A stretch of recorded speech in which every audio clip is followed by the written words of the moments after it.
יש כמו מיני חיים אבל היום הוא יסי חיים טובים חיים טובים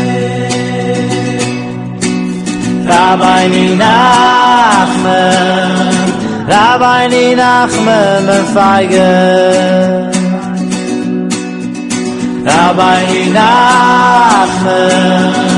Rabbi Nachman mefeige Ashreini shezochini Ki yesh kamo minai chayim אבל היום הוא יסי חיים טובים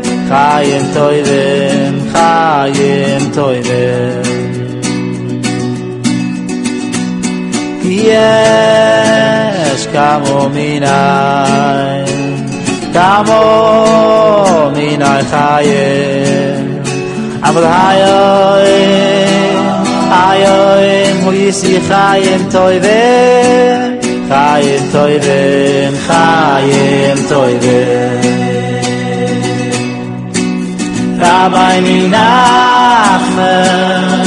Rabbi Nachman mefeige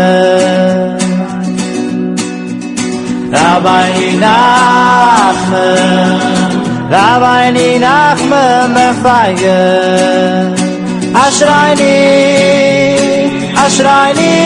shezochini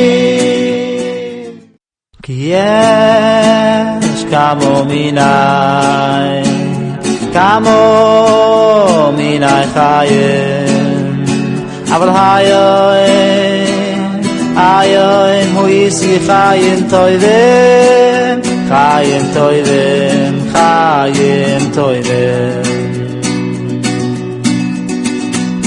יש כמו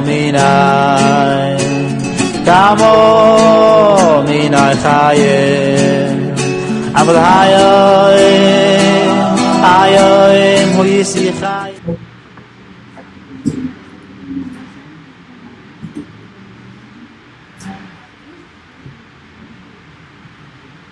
Shavua Tov. Film Abaïm, merci d'être, vous êtes déplacés en ce mois d'août. Venir écouter Zat Hashem, quelques paroles de Rabbi Nachman. Comme nous apprenons que si on pense à lui, alors on pense à Rabbi Nachman, alors on a des pensées de repentir, ça donne envie de faire tchouva. Et si on parle de lui, alors on devient comme un bébé qui vient de naître. Rabbi Nachman a dit, il a promis que chaque fois qu'on parlerait de lui, alors on serait comme un bébé qui vient de naître. Ça crée un renouveau total en nous. C'est lui qui l'a dit, c'est lui qui prend la responsabilité, c'est lui qui le fait, c'est lui qui nous le fait vivre. Nous on est là, on cherche ce renouvellement. Alors, Bezrat Hashem, que nous envoie les paroles qu'il faut. On va demander de faire Rosh Lema, Ilana, Hélène, Bat, Emma et Chaim Ben Rivka, Léa. Notre ami David Ben Yesoda Cohen et le roman Aliès Chavan Bat Chaya Daniel. Alors, comme on est c'est-à-dire, באמת,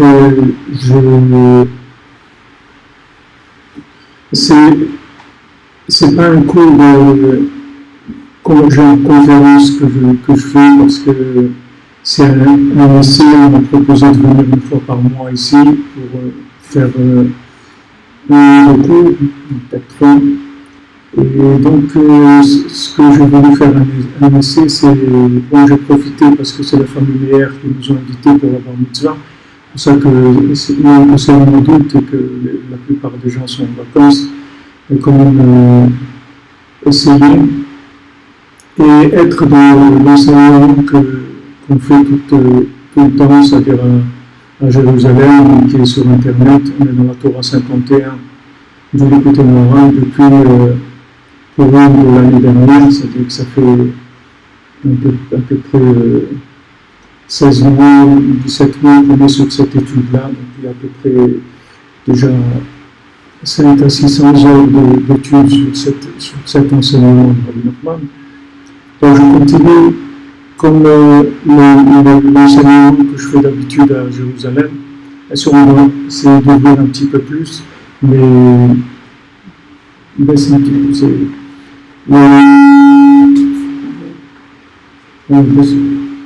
ça passe pas d'écho. Non, ça passe pas d'écho. Bon, c'est bon comme ça, c'est bon, ça suffit.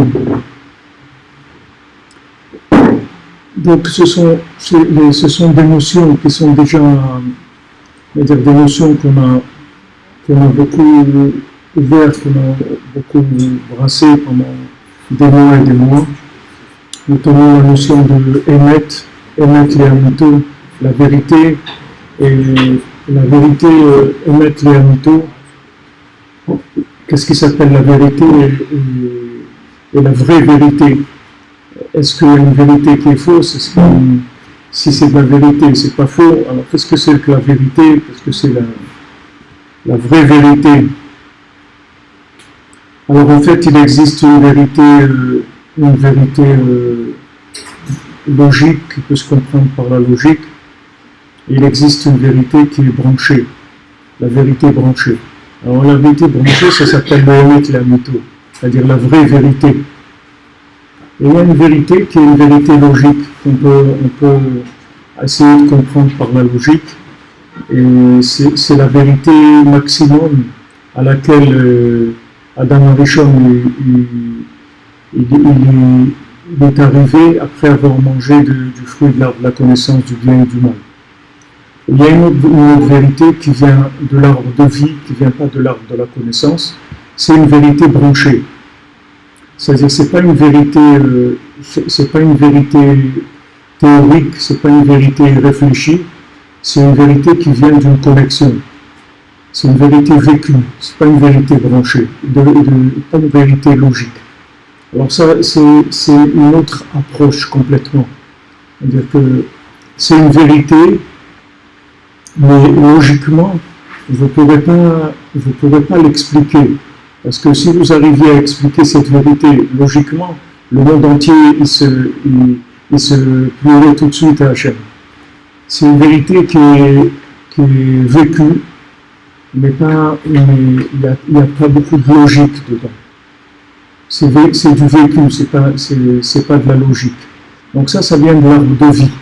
Normalement, l'homme il a été créé pour s'alimenter de l'arbre de vie, pas de l'arbre de connaissance du bien et du mal.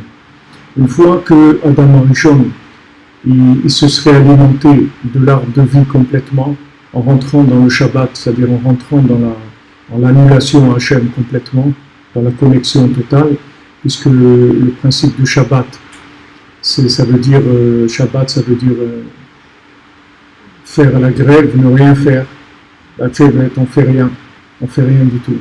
Qu'est-ce qu'on fait? On se connecte, c'est tout, mais il n'y a pas d'action. Il n'y a pas d'action, on ne peut pas travailler, on ne peut rien faire. C'est juste de la connexion, c'est tout. Et ensuite, il serait passé au fruit de l'arbre de la connaissance du bien et du mal. Il aurait fait kidouche sur le fruit de l'arbre de la connaissance du bien et du mal. Donc il serait rentré dans une connaissance logique, mais entièrement branchée aussi. Donc ça redonnait une autre dimension complètement. C'est-à-dire que c'est une logique qui vient développer la connexion. C'est-à-dire qu'il y a le vécu et il y a la logique qui va venir développer cette connexion. Mais bien sûr, la base, c'est la connexion. Mais depuis qu'Adam Arishon il a mangé, le monde est à l'envers. Alors, dans la philosophie, les gens disent je pense donc je suis, mais en fait, c'est pas vrai. C'est-à-dire, il n'a pas fini la phrase. C'est-à-dire, quand il a dit je pense donc je suis, il fallait juste ajouter un mot de plus. Il fallait dire je pense donc je suis mort. il fallait juste rajouter ça après. Il n'a pas fini la phrase. Parce que si je pense des choses, alors c'est-à-dire ce que je vis, c'est mort. C'est pas connecté. Ok, je pense des choses. C'est bien. Je pense, voilà, j'ai des idées politiques, j'ai des idées artistiques, j'ai des projets de vacances, des projets de travail, des projets d'éducation des enfants, des projets de l'endroit où je veux vivre, ce que je vais choisir comme mode de vie, comme style, etc. J'ai le droit de penser. Mais tous ces projets-là, si je ne les connecte pas, ils n'ont aucune valeur du tout. C'est-à-dire, c'est pas une vie, ça ne s'appelle pas de la vie, parce que ça vient d'où?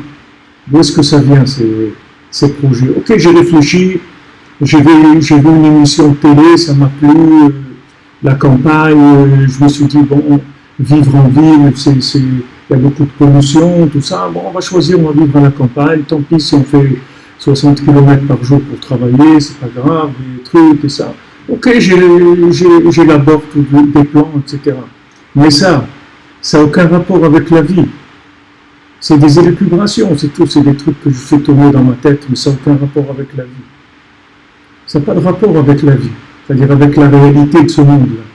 La réalité de ce monde-là, et ce monde-là, il a été créé par Hachem, il est alimenté par Hachem. Et Hachem, il va emmener le monde vers quelque chose. Il a un plan.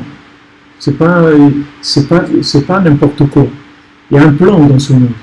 Maintenant, si je ne vais pas vers ce plan-là, alors c'est la destruction. Il n'y a rien. C'est la mort. Alors ici, Rabbi Nathan, pour commencer avec quelques paroles de Rabbi Nathan dans lesquelles on va pouvoir entrer un petit peu plus profondément dans ces notions-là. Alors attendez, juste faut que je règle un peu le niveau sonore, je sais pas. Est-ce que c'est les gens qui sont sur internet qui disent que le son est très mauvais? Excusez-moi. Non, c'est pas.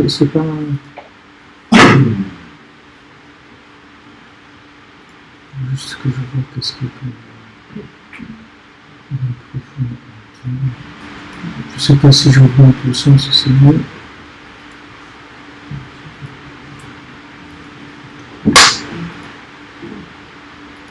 Voilà, j'espère que ça va aller mieux pour les gens qui sont sur internet. On va augmenter le son. J'espère que c'est mieux. Donc, Rabbi Nathan parle aussi du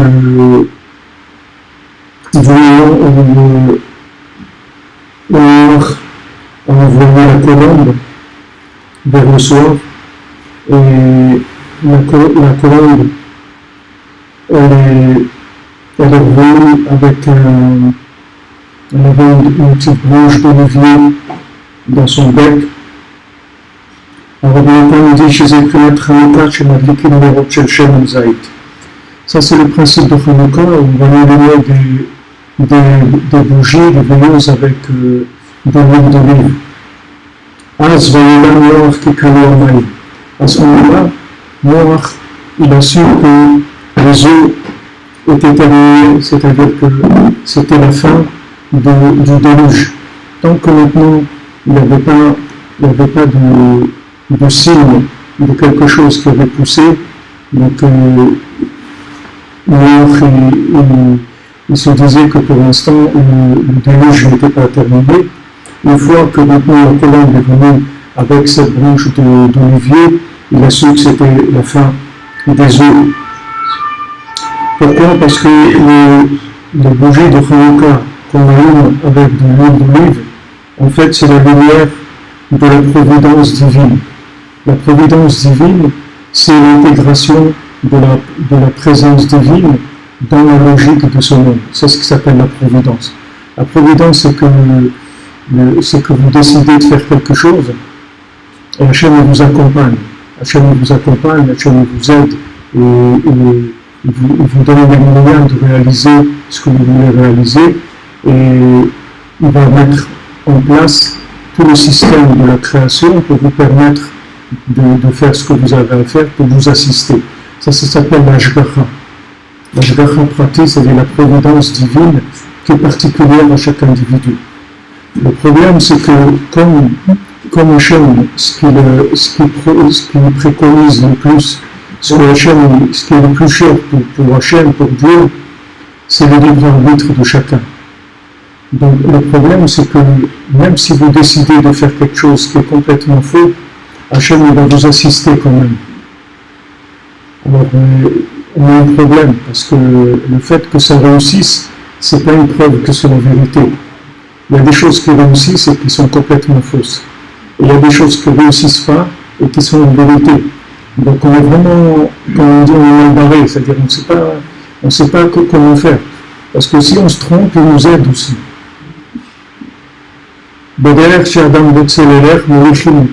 Le chemin que quelqu'un veut prendre, on va l'aider.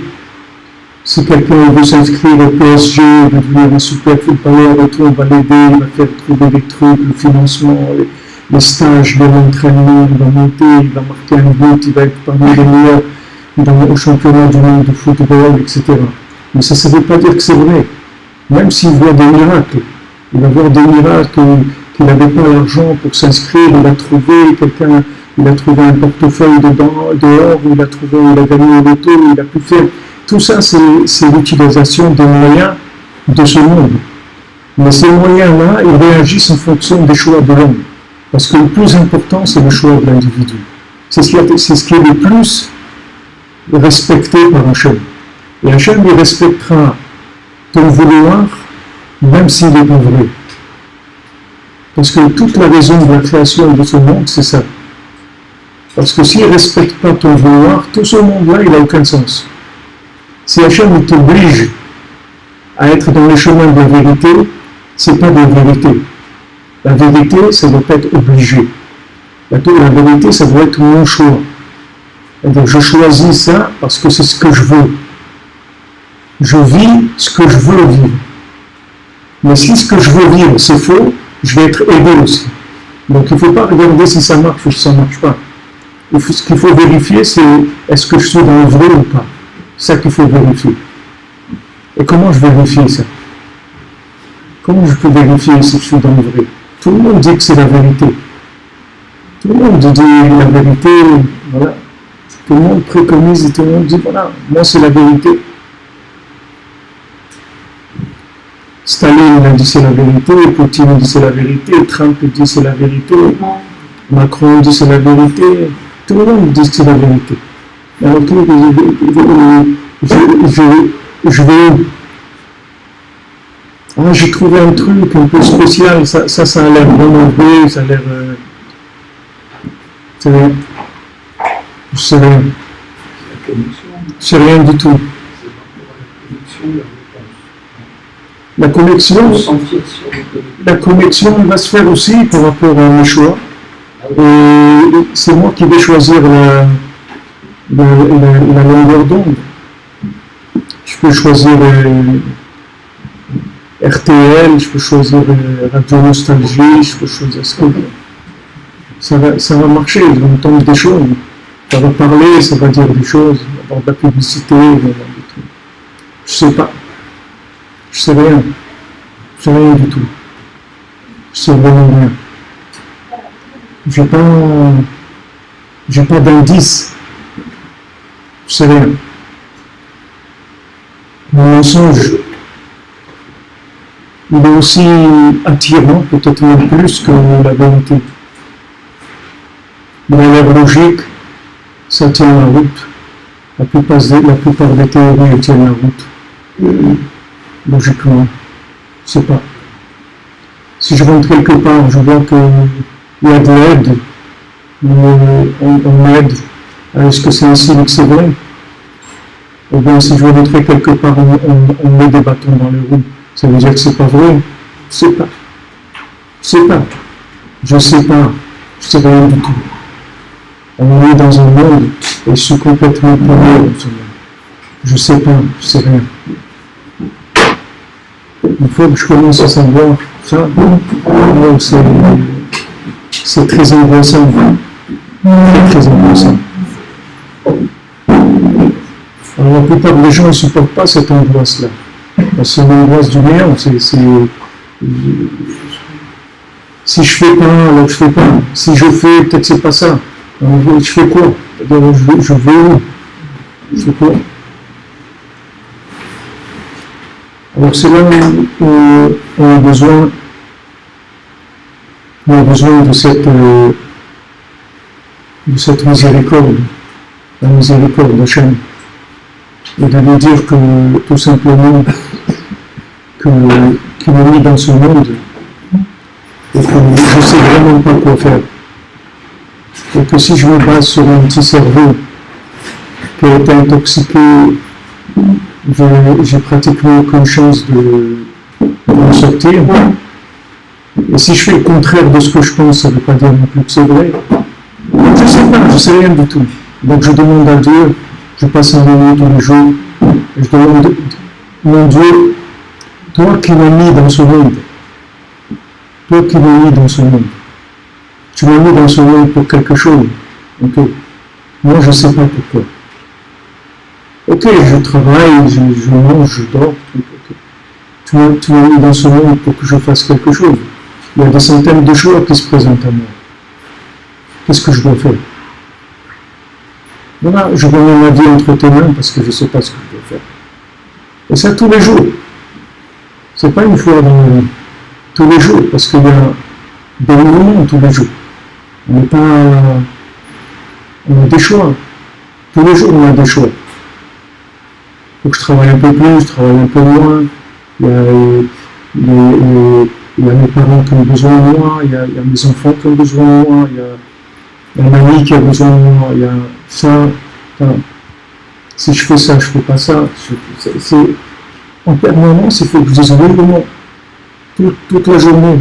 Oui ou non. Ce oui ou ce non-là, c'est une responsabilité.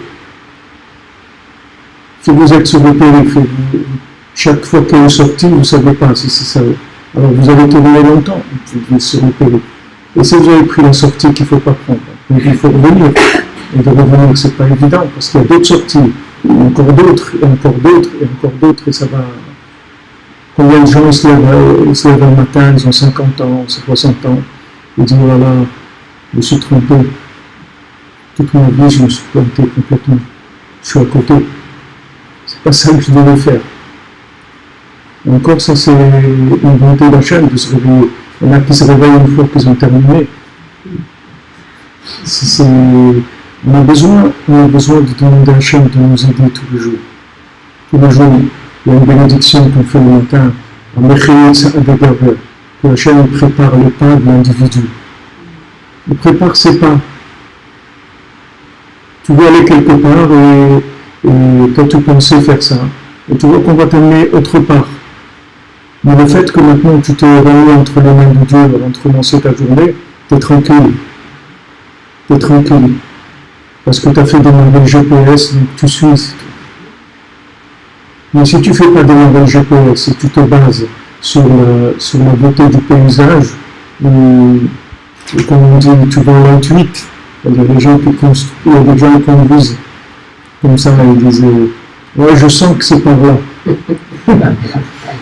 Je sens que c'est par là, ça a l'air d'être par là.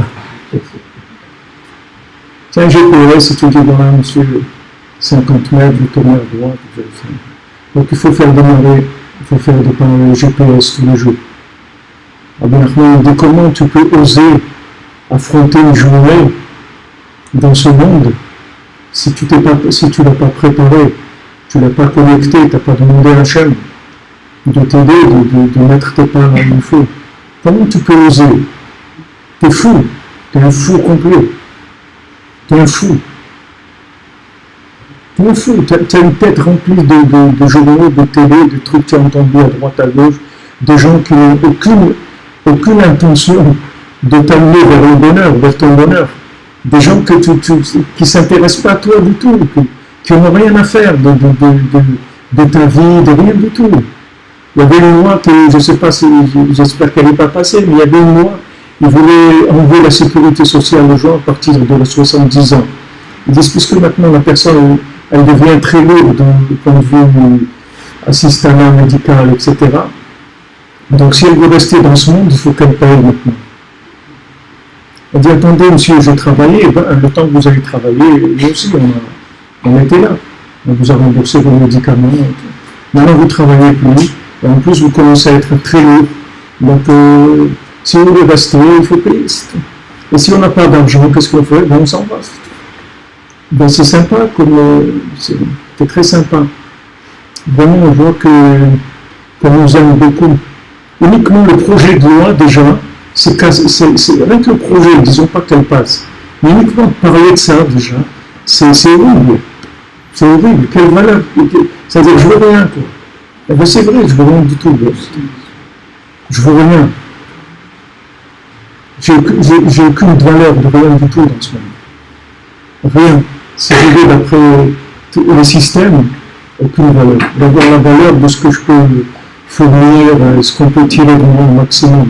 J'ai aucune valeur qu'on va m'aimer à moi pour ce que je suis. Parce que ça intéresse qui? Il n'y a que le Créateur qui m'aime, c'est tout. C'est le seul qui m'aime, vraiment. Et après, il va m'aider à développer un cercle de gens avec qui j'ai des affinités. Et bon, on va avancer ensemble, on va construire ensemble, en essayant d'être le plus honnête, le plus droit possible. Donc ici, la Bélatin nous donne le signe de l'huile, c'est de l'huile, de la colombe qui revient avec la branche d'olivier, la feuille d'olivier. Et ça, c'est le signe comme quoi le déluge est terminé. Donc maintenant, le déluge, il a eu lieu pourquoi? Pourquoi il y a eu le déluge? Le déluge, il a eu lieu parce que il y a Rabbi nous a expliqué qu'il y a deux sortes d'eau. Il y a des eaux d'en haut et des eaux d'en bas. Les eaux d'en haut, les eaux d'en bas, ce sont deux niveaux de conscience d'Hachem. Et pour créer le monde, Hachem, il a séparé les eaux d'en haut des eaux d'en bas. Et il a mis la terre ferme, la terre sur laquelle on vit. Mais avant, c'était tout de l'eau. Donc maintenant, s'il n'y a pas de recherche de connexion à Hachem, s'il n'y a pas une recherche de la vérité, alors les eaux d'en haut et d'en bas, elles ont tendance à revenir ensemble, à se recoller, c'est ce qui donne le déluge. Alors quand vous voyez par exemple les tsunamis ou des choses comme ça, c'est des petits endroits où il y a des mini-déluges. C'est des mini-déluges, c'est-à-dire c'est l'eau d'en haut qui se remet en contact avec l'eau d'en bas, et là ça noie toutes sortes de vies dans le monde. Donc maintenant Hachem, il a créé le monde pour que les gens le cherchent, pour eux, pas pour lui, il n'a pas besoin qu'on le cherche du tout. Ça ne veut rien dire pour lui qu'on le cherche, qu'on ne le cherche pas, ça ne change rien. Mais pour nous, c'est-à-dire pour qu'on puisse après avoir une vie beaucoup plus intéressante que ce qu'elle va être si on n'a pas cherché, on puisse vraiment le découvrir dans le monde supérieur, nous rapprocher de lui. Donc Hachem nous a donné la possibilité de le chercher dans ce monde. Quand il y a eu les premiers hommes, ils ont fait que profiter, c'est-à-dire chercher à profiter de ce monde, le plaisir, les intérêts, etc. Okay. Donc Hachem, il ne pouvait pas faire autrement que d'amener le déluge, puisqu'il y avait les tribunaux d'en haut qui appuyaient. Il ne faut pas oublier qu'on a des anges en haut qui ne lâchent pas d'une semelle, comme on dit. Ils sont toujours en train de nous accuser, en train de chercher toujours ce qui ne va pas chez nous, parce qu'ils sont très jaloux du rapport qu'il y a entre Dieu et l'être humain, puisqu'ils n'ont pas ce rapport-là, puisqu'ils sont figés, ils n'ont pas une possibilité de progrès. Et nous, on est beaucoup plus élevés qu'un ange, puisque nous, on se déplace. Les anges, ils ont un seul pied, ils sont figés. Nous, on a deux pieds, c'est-à-dire on avance. On recule, mais on avance aussi. C'est-à-dire on a une possibilité de choix. Et cette possibilité de choix, les anges, ils l'ont pas. Donc ils sont très jaloux. Et ils essayent d'accuser tout le temps l'homme et essayer de prouver à Dieu que que ce monde-là, il n'est pas viable. Que ce qu'il a fait, en fait, c'est une faillite, ça ne va pas marcher. que l'homme il va choisir que le mal, il ne va jamais choisir le bien. Il va choisir que de consommer, que de profiter, etc. Il ne va pas chercher Dieu. Donc ça, c'est l'accusation depuis la création du monde. Avant même que l'homme ait été créé, les anges, ils ont accusé. Mais ils accusent comme ça tous les jours, tout le temps. Donc quand il y a eu le déluge, on n'avait pas de défenseur. Le seul défenseur qu'on avait, c'était Noach. Mais Noach, il n'a pas compris que c'était ça. Lui, il croyait que du moment où lui, il était bien, alors tout le monde pouvait être bien. Il ne savait pas que c'était quelque chose d'exceptionnel de trouver la vérité, de trouver le bien. C'est quelque chose d'exceptionnel de trouver le bien dans ce monde. Vous savez, les gens qui se trompent, ce n'est pas des gens qui sont mauvais. Hein. Ce n'est pas parce qu'on est mauvais qu'on se trompe. Comme ce n'est pas parce qu'on est bien qu'on a trouvé la vérité. Il y a des gens qui trouvent la vérité qui ne sont pas bien du tout.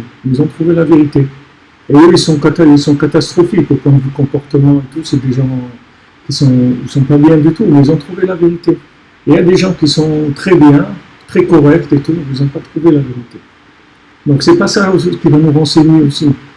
C'est pas ça qui va nous renseigner. Du tout. Donc lui, Noach, il croyait qu'il était bien et que chacun il pouvait être comme lui. Il ne savait pas que ce qu'il avait c'était unique, c'était spécial. Et pourquoi on lui a donné ça? Que pour défendre le monde, c'est tout. Pourquoi Hachem lui a donné cette conscience-là, de la vérité? C'est que pour qu'il puisse défendre les autres. Mais il ne l'a pas fait, il ne l'a pas défendu. Hachem était très en colère contre lui. C'est écrit que Hachem il l'a préservé pour la suite. Mais si jamais il n'avait pas une suite à faire, alors il aurait été détruit avant même la destruction du monde. Avant le déluge, Hachem il aurait tué Noach. Parce qu'en fait, c'est lui qui est responsable du déluge. Parce qu'il n'a pas parlé, il n'a rien dit. Pourquoi il n'a pas parlé? Pourquoi il n'a pas dit Hachem, s'il te plaît? S'il te plaît, regarde-moi. Moi, je suis conscient de la vérité. Mais aussi, ils peuvent arriver à ça. Alors, s'il te plaît, aie pitié d'eux. Dans leur aussi la possibilité d'avancer. Pourquoi tu vas terminer? S'il avait fait ça, il n'y aurait pas eu de déluge. Parce que ça aurait suffi à sauver le monde. Un homme seul peut sauver le monde. Un seul, ça suffit. Un seul qui dit à Dieu, s'il te plaît, please, fais pas de mal, détruis pas le monde. Ils ne savent pas, c'est tout. S'ils savaient ce que je sais, ils seraient au moins aussi bien que moi, peut-être beaucoup mieux que moi. Donc s'il te plaît, aie pitié de ce monde. Alors Noach, il n'a pas fait ça. Donc il y a eu le déluge, ces eaux-là qui se sont rencontrées. Et toutes les catastrophes qu'il y a eu, ça a toujours été ça. Même la destruction du temple, du premier temple, du deuxième temple, c'est la même chose. C'est Dieu qui se révèle d'une façon plus forte que d'habitude. Alors ça donne de la destruction. Quand il n'y a pas de recherche en bas, alors ça augmente la présence divine de façon démesurée et ça détruit. C'est ce qui amène toutes les guerres et toutes les destructions qu'il y a dans le monde. C'est qu'un Hachem il se révèle de façon trop forte. Il faut un équilibre parfait pour que le monde soit en paix.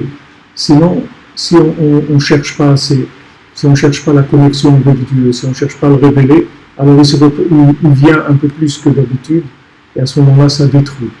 Donc on est tout le temps dans cet équilibre-là, qui est très très fragile. C'est très fragile parce que ce sont des choses énormes qui sont en jeu.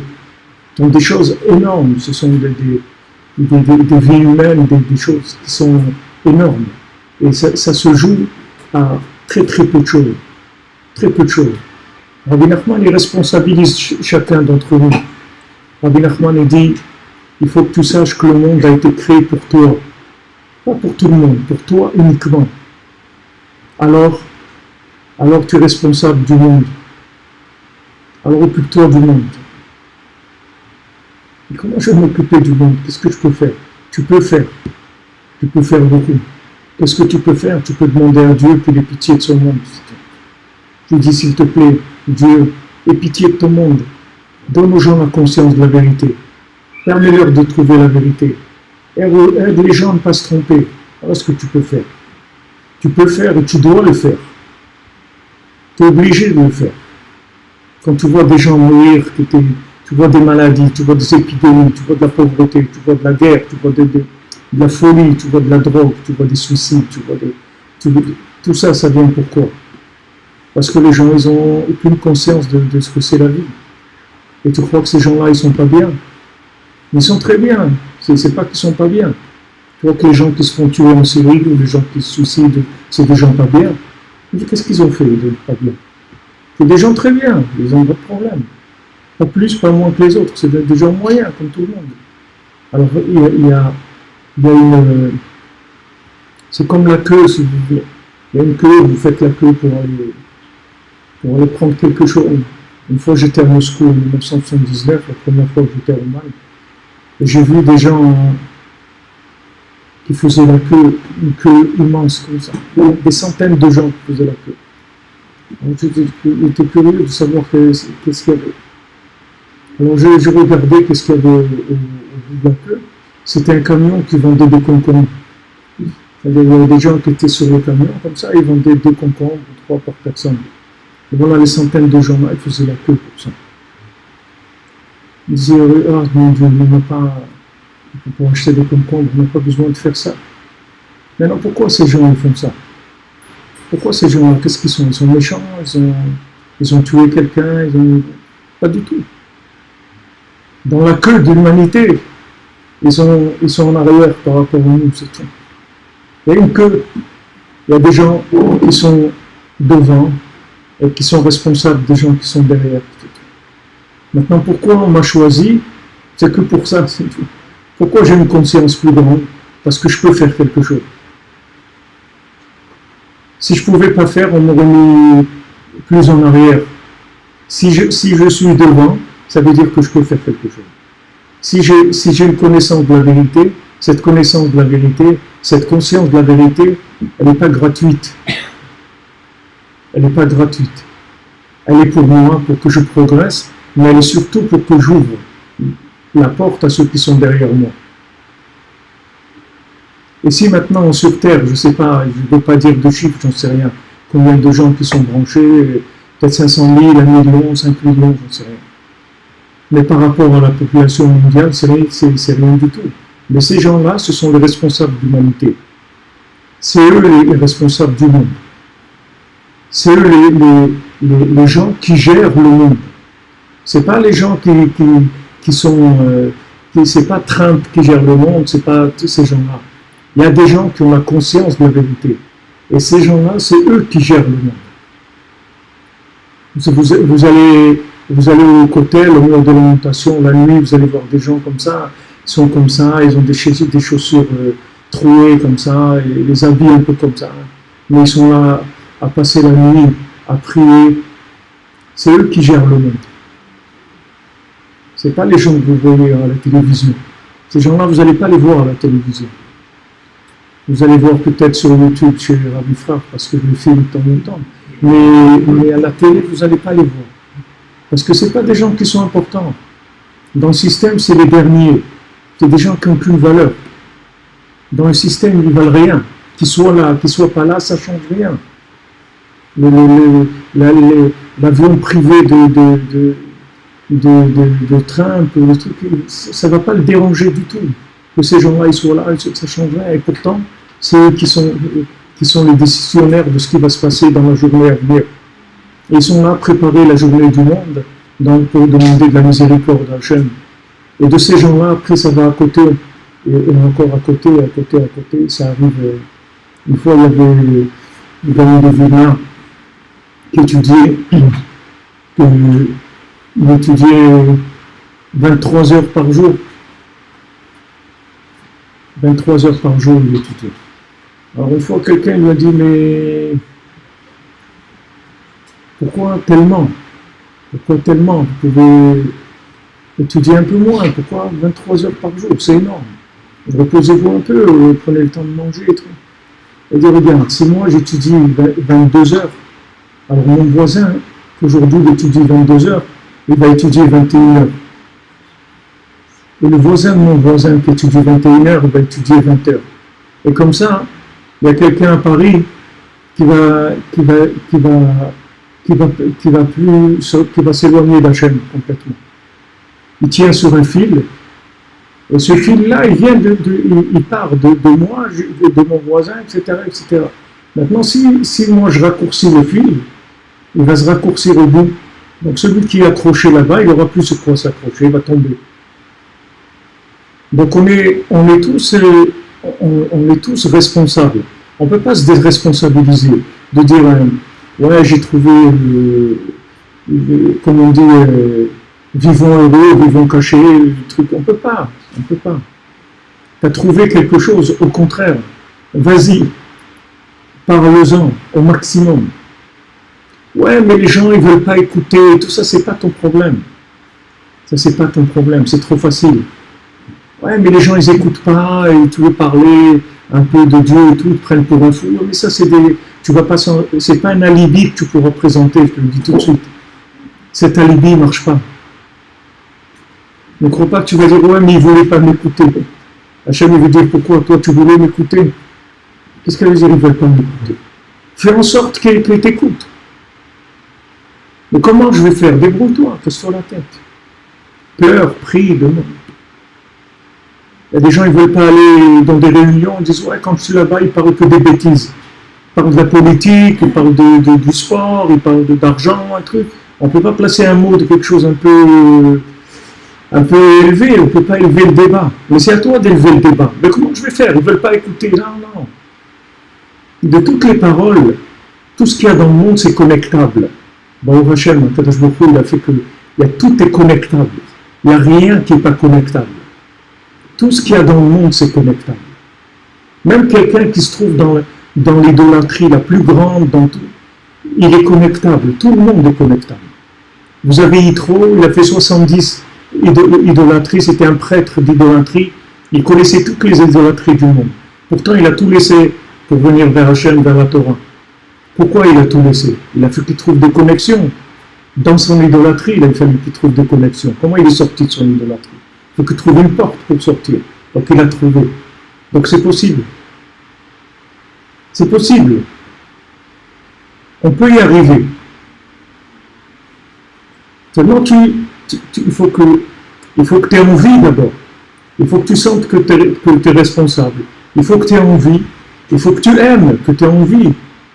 Que tu vois quelqu'un, après, qui s'est branché, Baruch Hashem, tu es heureux, tu dis, tu es heureux pour lui, tu es heureux pour Hashem. Voilà un, que Baruch Hashem, maintenant, il reconnaît Hashem, il prie. Voilà. C'est beau. Il y a une dame du Cameroun qui m'a dit qu'elle était une fois, elle est venue en vacances à Genève. Et quand elle est avec sa fille, qui doit avoir 15-16 ans, et quand elles sont arrivées à Genève par train, c'était très tard la nuit, il n'y avait plus de moyens de transport pour aller là où elles devaient aller. Donc elles allaient se trouver comme ça, bloquées à la gare. Alors sa fille a dit, maman, comment on fait? On arrive là, il est très tard, il n'y a pas de bus, il n'y a pas de métro, il n'y a rien. Comment on fait pour aller là où on doit aller? Alors sa mère lui a dit, on va faire ce qu'il dira mes frères, on va demander à Hachem. Alors elle a demandé à Hachem. Elles ont demandé toutes les deux à Hachem. Hachem, s'il te plaît, voilà, on arrive à la gare et tout, mais on n'a pas de moyen de transport. S'il te plaît, envoie-nous quelqu'un pour nous amener. Alors quand elles sont arrivées à la gare, elles sont sorties, et une voiture qui est arrivée, qui dit, je peux vous aider, je peux faire quelque chose. On va à tel endroit, on n'a pas de moyen de transport. Il dit, venez s'il vous plaît, je vous emmène. On les a amenés gratuitement, c'était pas un taxi, c'est quelqu'un qui était là pour leur rendre service. Peut-être cette personne, elle n'existait pas. Elle a été créée à ce moment-là, c'est tout, et après elle a disparu. Possible. Enfin, il ne faut pas savoir. Ça ne change rien, tout ça. Ça ne change rien. Parce que pour eux, il va exister ce moment de leur vie. Après, il va repartir dans le décor du cinéma. Il y a des moments où il sort, il y a des moments où après il retourne. Il n'y a pas de réalité. La réalité, c'est ça. La réalité, c'est qu'on est arrivé à connecter et à faire que on voit Hachem. C'est tout ce qu'Hachem veut, il ne demande pas plus que ça. Il n'y a pas besoin d'aller plus loin que ça. On reconnaît que c'est Hachem qui dirige le monde, on s'adresse à lui, ça suffit. Avec ça, on a tout fait. Rabbi Nachman dit, vous faites ça, vous avez tout fait. Mais quand même, il y a des choses à faire, et toutes les choses à faire, elles viendront quand ce sera le moment. Mais le principal, c'est ça. Le principal, c'est de reconnaître qu'il y a un pouvoir d'Hachem et de le mettre en marche, de le faire fonctionner, de connecter les éléments. Connecter les éléments, connecter. Bon, Hachem, aujourd'hui, la plupart des gens, ils ont un téléphone portable, ils sont connectés, ils peuvent appeler telle personne. Voilà, Hachem, il veut qu'on ait la ligne ouverte avec lui tout le temps. On s'habitue à ce que tout ce qu'on a besoin, on lui en parle. Et même si on peut se débrouiller sans lui, Hachem, il n'aime pas qu'on se débrouille sans lui. Il n'aime pas. Il n'aime pas qu'on dise « Dieu, ça va, je ne veux pas te déranger, je vais me débrouiller tout seul ». Il ne veut pas qu'on se débrouille tout seul. Ça ne veut rien dire se débrouiller tout seul. Ça ne sert à rien si on se débrouille tout seul. Même si on va acheter un croissant à la boulangerie, pain au chocolat, on dit Hachem, voilà, je vais aller acheter maman, s'il te plaît, voilà, ça se passe bien. Voilà, il est content. Il est content. On l'a fait exister, on l'a connecté. On a connecté chaque pas pour aller, on a connecté l'argent qu'on va dépenser, on a connecté le pain au chocolat, on a connecté les gens qu'on va voir. Et les gens qui vont nous voir, ils vont voir quelqu'un de connecté. Il va se passer des choses.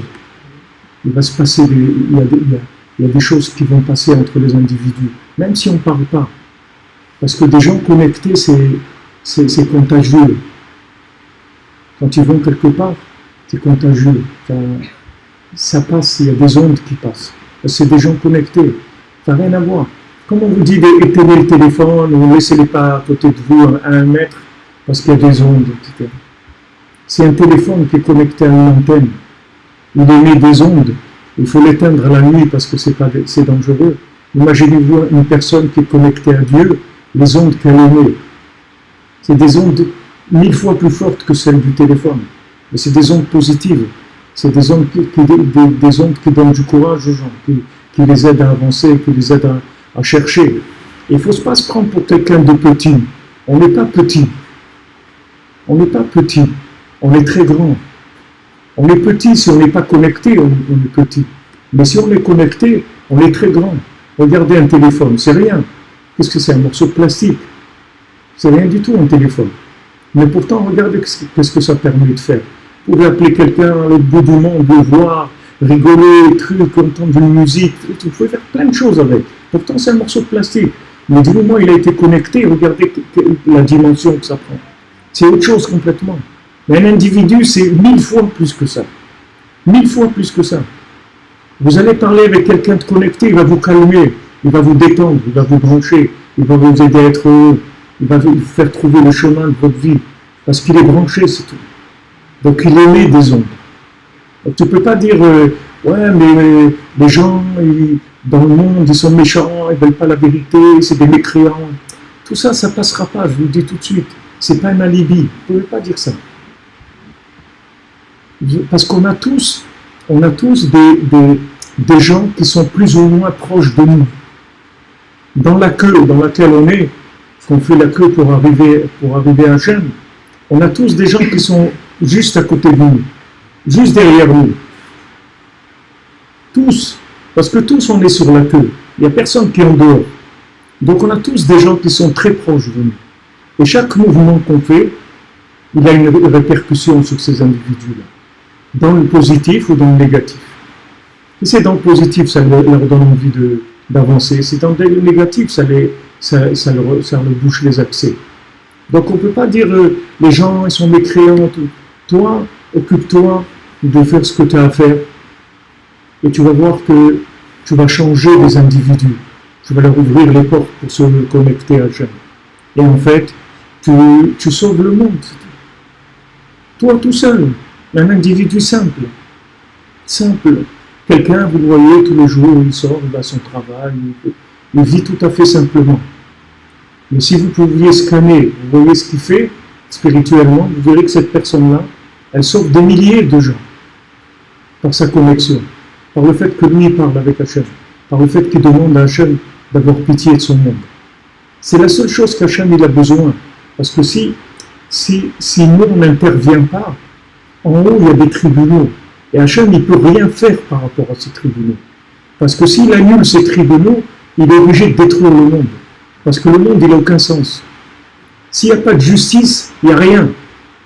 Si Hachem il dit je leur fais cadeau tout, comme s'ils avaient fait, même s'ils n'ont rien fait, alors quoi ça sert? Alors ramène le monde à ce qu'il était avant, c'est tout, tu n'as rien fait. Tu as créé un monde où tu n'as rien fait. Tu es obligé de le ramener au néant comme c'était avant, qu'il existe. Ok, on n'a rien fait du tout. Donc Hachem il est obligé de respecter la justice des tribunaux d'en haut. Maintenant, les seuls qui peuvent intervenir et qui peuvent annuler ces tribunaux, c'est les gens qui sont ici. L'homme sur terre, il a la force d'annuler ces tribunaux. Tout ce que ces tribunaux peuvent faire, l'homme il peut intervenir par sa parole. Il y a 24 tribunaux dans le ciel. Rabbi Nachman il dit, les 24 tribunaux du ciel, c'est moi.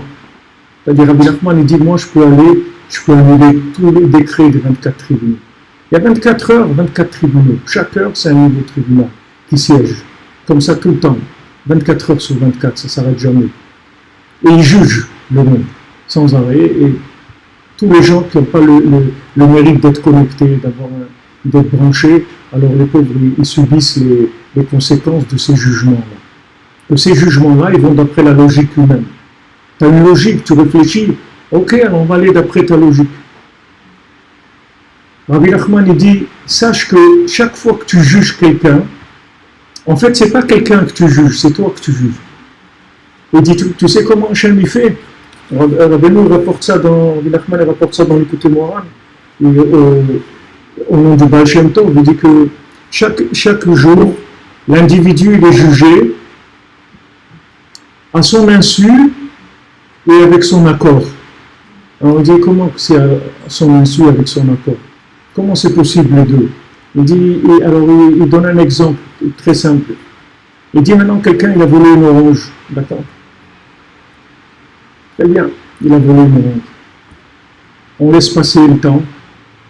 20 ans après, on lui montre quelqu'un qui vole une orange. Et lui dit, tu te rends compte, il n'a pas honte.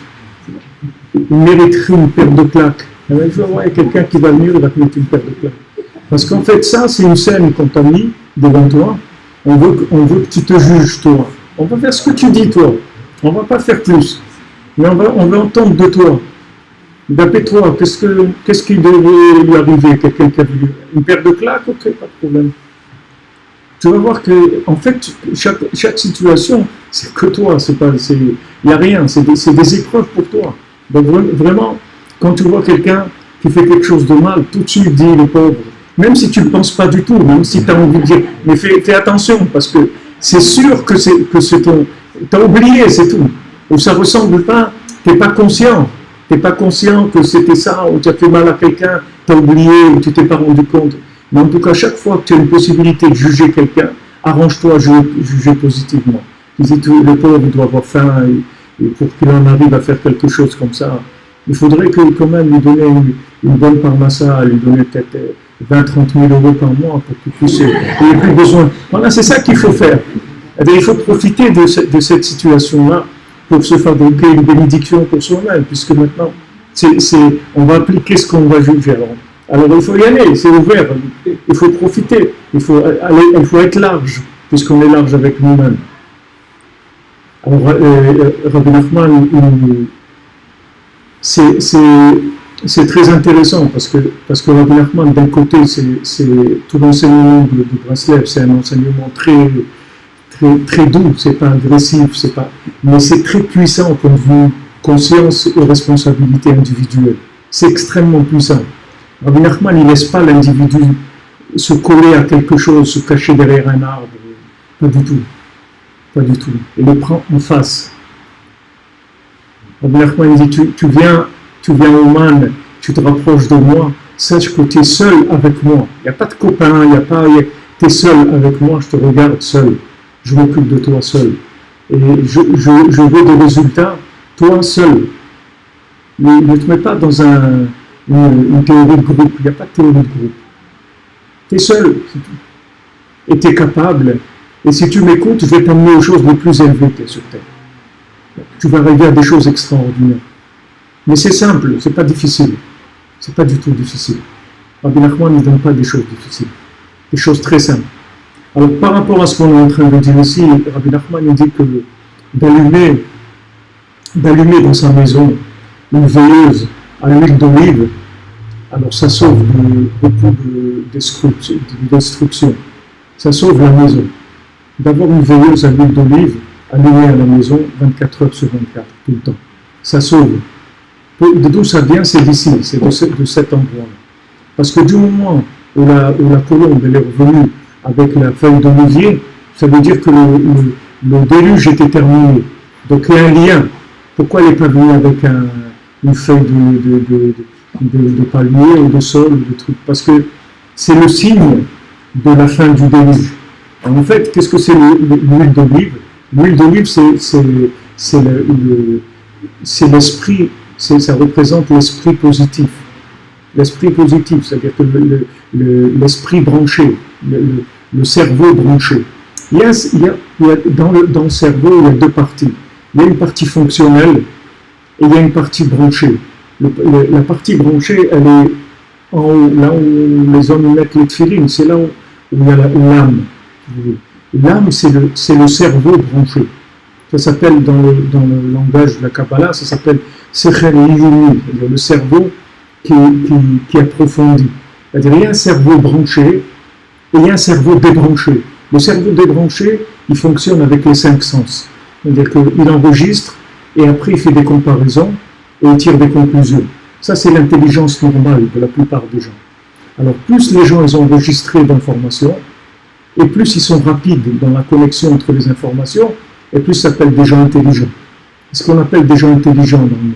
Mais il y a une autre intelligence, c'est l'intelligence connectée, c'est l'intelligence de l'âme, c'est la vision des choses, mais qui ne vient pas de l'association d'idées, qui vient par le contact avec la spiritualité de la chose elle-même, directement. Ça, c'est le cerveau amitié, c'est le vrai cerveau. C'est-à-dire ce qui s'appelle un cerveau, c'est ça un cerveau. Mais un cerveau qui fait que des connexions, c'est pas un cerveau, c'est un cerveau de cuisine, c'est pas un cerveau. C'est de la cuisine, c'est tout, c'est de l'assemblage d'éléments. Alors il y a des gens qui ont appris beaucoup de choses, qui ont enregistré beaucoup de choses, et en plus qui sont très rapides en allant chercher les informations qu'ils ont stockées. Comme un serveur informatique, il est rapide, voilà, vous cherchez dans Google, voilà, on a traité 25 000 informations en 3 secondes. Alors l'homme, il a comme ça, il traite des milliers d'informations. Et plus il en a, et plus il est rapide dans la connexion, il s'appelle quelqu'un d'intelligent. Mais ça, c'est une intelligence de la logique de ce monde, c'est une intelligence de la matière, l'extérieur de la matière. Ça ne nous intéresse pas du tout. C'est pas ça qui nous intéresse. Nous, ce qui nous intéresse, c'est la perception par le cerveau qui est branché avec l'âme. L'âme, elle branche le cerveau au monde supérieur. Rabbi Nachman dit que l'âme, elle voit tout. L'âme, elle voit tout. Elle voit devant, elle voit plus loin, elle voit n'importe où, elle voit. L'âme, elle voit tout. Seulement, le problème, c'est que l'autre côté du cerveau, l'autre côté qui cuisine, la logique, elle étouffe l'âme. Parce que la personne, elle va vers cette logique-là. Et elle vit en connexion entre les éléments qu'elle va brasser dans ce monde. Donc, comment on arrive à se débarrasser de ça? Comment on sort de ça? On sort de ça dans la communication avec Hachem. C'est pas difficile. C'est vraiment pas difficile. C'est pas difficile. Parler avec Dieu, c'est tout. Tous les jours. Vous parlez avec lui, c'est tout. Parlez avec Dieu dans votre langue. Parlez avec Dieu tous les jours. Vous demandez pour vous, pour votre famille, pour l'humanité entière. C'est tout ce que vous avez à faire. Du moment où vous faites ça, vous vous branchez. Vous êtes branché. Et après, toute votre journée, elle va être dirigée par la providence divine. Vous n'avez pas besoin de vous casser la tête. Les choses, elles vont venir d'elles-mêmes. Parce que les éléments, ils sont faits, ils ont été conçus pour être connectés. Ils ont été conçus pour ça. Tout ce qu'il y a sur Terre, ça a été conçu pour être connecté. Il n'y a pas d'élément qui a été créé indépendant. Tout a été créé pour être connecté. Et si vous vous connectez à Dieu par la parole, tous les éléments ils vont venir vers vous, tout ce que vous avez besoin. Parce que les éléments, ils sont dépendants des gens qui sont connectés. Donc tous les éléments, ils vont venir vers vous. Les gens, ils demandent, on parle à ça, mariage, santé, tout ce que vous avez besoin. Tout ce que vous avez besoin, vous pouvez l'obtenir uniquement en parlant avec Dieu. Vous avez besoin de rien du tout. Rien d'autre. Vous avez besoin de rien d'autre. Tout va venir vers vous. Alors les gens, ils demandent, oui, mais la participation, la hishtadlout, qu'est-ce que je dois faire? Tu ne dois rien faire. C'est ça que ça s'appelle faire. Le Chazon Ish dit que la prière, c'est l'action la plus grande qui existe. Il n'y a pas une plus grande action que la prière. Parce que n'importe quelle action, c'est quoi une action? Une action, c'est des manipulations d'énergie, c'est ça une action. Quand tu fais quelque chose, tu déplaces des énergies, c'est ça une action.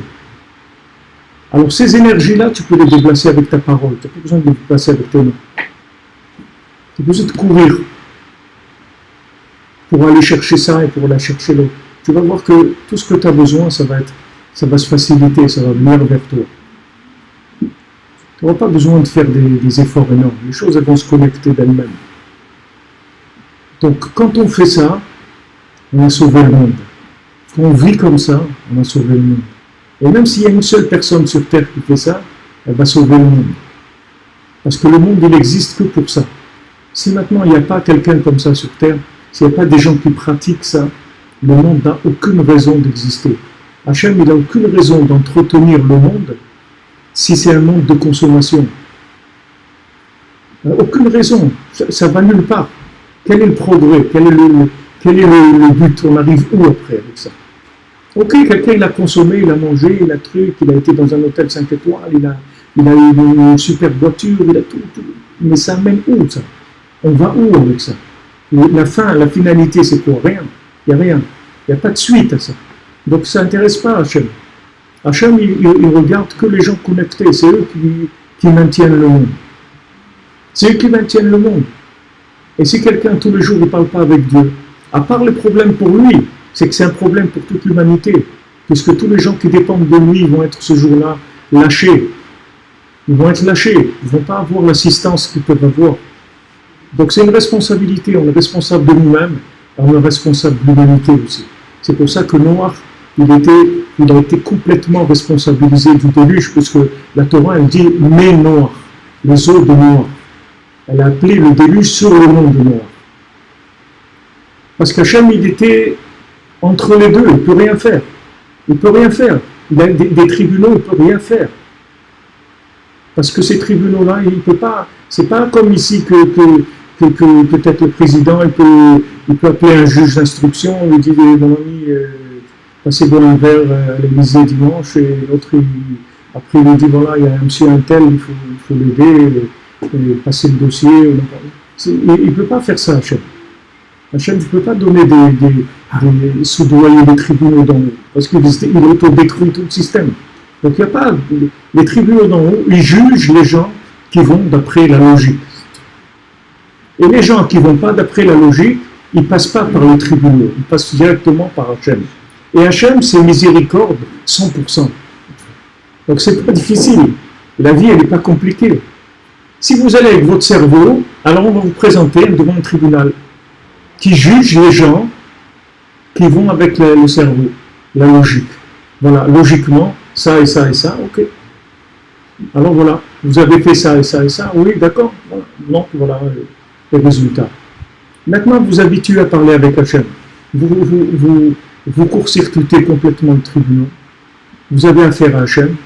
Et le Zohar, il dit que jamais quelqu'un qui a été jugé par Hachem, il est sorti coupable. Ça n'a jamais existé. Jamais quelqu'un n'est sorti coupable. Et même dans les tribunaux du Ham Israël, quand quelqu'un était condamné à mort parce qu'il a fait une faute, qui était une faute de la Torah, où Hachem lui-même, il a dit, s'il fait ça ou ça, alors il est condamné à mort. Alors les tribunaux, il condamnait à mort d'après la loi d'Hachem. Et pourtant, si un tribunal, il condamnait à mort une personne en 70 ans, il s'appelait un tribunal cruel. Parce que le tribunal, il est fait pour acquitter les gens. Il n'est pas fait pour les condamner. Le tribunal, il est fait pour essayer de trouver comment sortir la personne de la situation dans laquelle elle s'est enfoncée elle-même avec sa logique.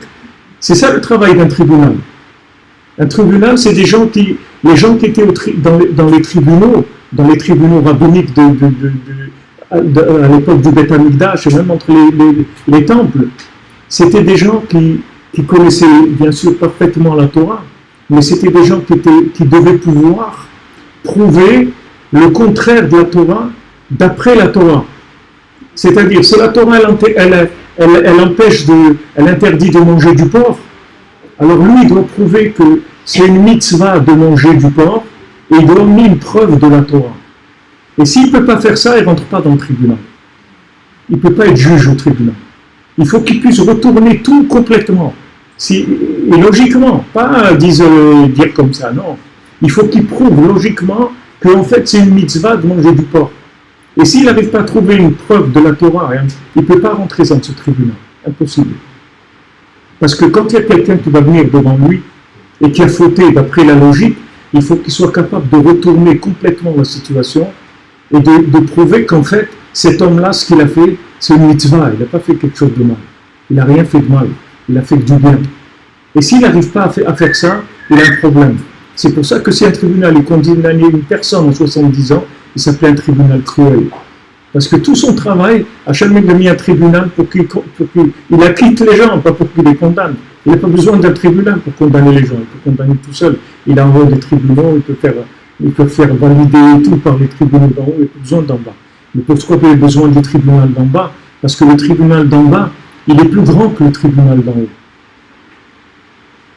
Le tribunal d'en bas, quand il décide quelque chose, tous les tribunaux d'en haut, ils se taisent. Ils ne peuvent rien dire. Parce que le tribunal d'en bas, il a une valeur, il a un pouvoir beaucoup plus grand que tous les tribunaux d'en haut. Donc quand on juge en bas, c'est extrêmement important. Et quand on fait quelque chose de bien, qu'on juge positivement, qu'on demande à Hachem le bien, c'est quelque chose qui va au-dessus de toutes les accusations qu'il peut y avoir en nous. C'est pour ça que Rabbi Nachman il met en garde, il dit non hazamra, que hazamra. Ça veut dire regarde que le positif dans la personne. Tu n'as pas trouvé le positif, casse-toi la tête, cherche quelque chose de positif. Cherche, débrouille-toi, cherche quelque chose de positif. Parce que dès que tu vas dire quelque chose de valable sur une personne, tu vas sauver. Tout le mal disparaît. Tout le mal de la personne disparaît. Rabbi Nachman dit, si tu trouves un point, n'importe quoi, débrouille-toi. Débrouille-toi. Débrouille-toi à trouver quelque chose de valable. Débrouille-toi. Mais si tu trouves un truc valable, aussi petit soit-il, un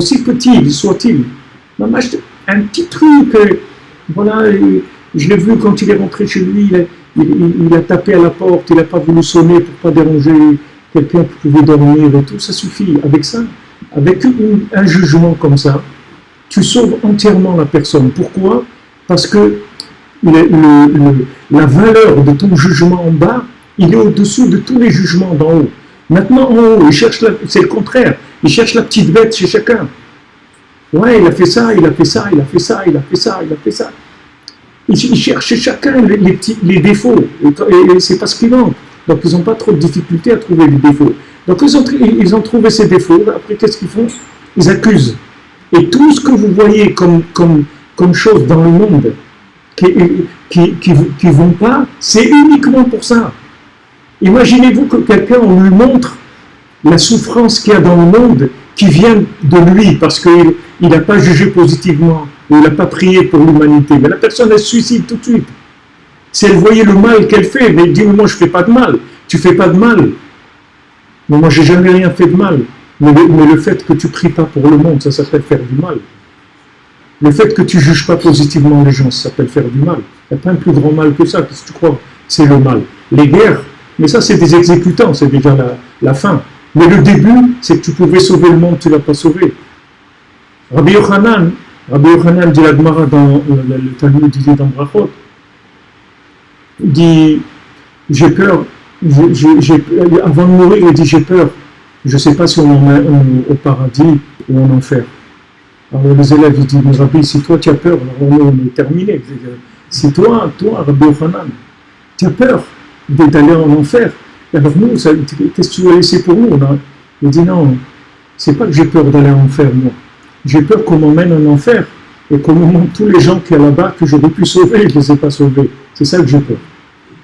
C'est pas moi j'ai pas de problème. Mais j'ai peur qu'il y ait des gens qui sont en enfer à cause de moi. C'est ça que j'ai peur. C'est ça qui me fait peur. Ça me fait peur. Alors, chacun individuellement, on est tous. Et on ne peut pas, je vous dis, vous n'avez pas le droit de vous considérer comme petit. Parce que ça, c'est de la fausse modestie. En fait, comme on dit, c'est des tirs au flanc qui disent ça. C'est parce qu'ils n'ont pas envie de travailler, c'est tout. Ils n'ont pas envie de prendre la responsabilité. Vous êtes responsable parce que vous êtes là, c'est tout. Et vous avez une responsabilité que maintenant, regardez la génération qu'on est. Si on était une génération, on avait quelques milliers de tzadikim qui étaient là, etc. On pourrait se planquer, comme on dit, derrière eux, et dire, bon, moi j'ai été voir, j'ai fait des trucs et tout. Mais où on est? Dans quelle génération on est? Qui c'est les tzadikim de la génération? C'est quoi? Ben c'est vous, c'est nous, c'est ça les tzadikim de la génération. C'est les gens qui sont là, qui sont capables un mois d'août de se déplacer pour aller faire un cours de Torah, et avec ça, ils ont sauvé un attentat qui devait avoir Paris. Vous ne savez pas, vous ne savez rien. Mais ce qui est sûr, c'est que ça a des conséquences positives énormes. Énormes. Vous empêchez des morts, des maladies, des divorces, des suicides, des catastrophes. Vous ne pouvez même pas imaginer ce que vous faites. Parce que si on nous montrait ce qu'on faisait, on s'arrêterait, on ne pourrait pas, on deviendrait fou, on serait en train de courir comme des poules toute la journée. On ne dormirait plus, on faisait que des psaumes toute la journée. On ne pourrait pas s'arrêter. Si on voyait et dire attends, je vais faire encore. Comme quelqu'un m'a raconté, notre ami David Alexandre, qui est celui qui tient notre Beth Midrash à Yerushalayim. Alors il m'a raconté, je ne me souviens pas si c'est un ambassadeur ou un chancelier de l'ambassade du Japon qui avait la possibilité de sauver des gens qui allaient vers les camps. C'est-à-dire que s'ils avaient un visa du chancelier de l'ambassade du Japon, alors ils étaient sauvés, ils n'allaient pas dans les camps. Alors il dit comment maintenant, au moment où ils l'ont fait partir, ils continuaient par la fenêtre du train à tamponner. Chaque tampon qu'il faisait, il sauvait quelqu'un. Chaque tampon, il était là à la fenêtre, et le train commençait à démarrer, il tamponnait tout ce qu'il pouvait. Chaque tampon, il avait sauvé une vie humaine. Imaginez-vous qu'on vous montre que chaque mot que vous avez dit, vous avez sauvé quelqu'un. Qu'on vous montre, on vous fait passer le film. On vous montre la parole qui sort, qui monte, qui éteint, qui élimine dans les tribunaux célestes le décret qu'il y avait sur telle personne ou sur telle ville ou sur tel endroit. Mais vous n'arrêterez pas toute la journée, vous ne pourrez pas vous arrêter.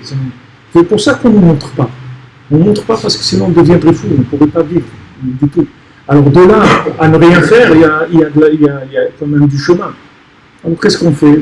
On rachète un petit peu, on se lève un petit peu, si on peut se lever dans la nuit, c'est encore mieux, parce que dans la nuit, il y a une ouverture des cieux, une très grande miséricorde qui est ouverte, il y a un adoucissement total, et quand on commence à parler dans la nuit, c'est sûr qu'on adoucit énormément la rigueur du monde, énormément la rigueur du monde.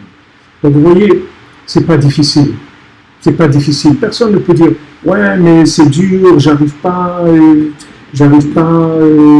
Qu'est-ce qui est dur? De voir souffrir le monde, c'est pas dur. De souffrir, c'est pas dur. D'avoir de la famille qui souffre, c'est pas dur. D'avoir de voir tous les jours qu'est-ce qu'il y a dans le monde, c'est pas dur. C'est pas dur de voir ça. Tu peux en quelques minutes par jour, tu peux éviter ça. Voilà, ceux qui voient, ils nous le disent.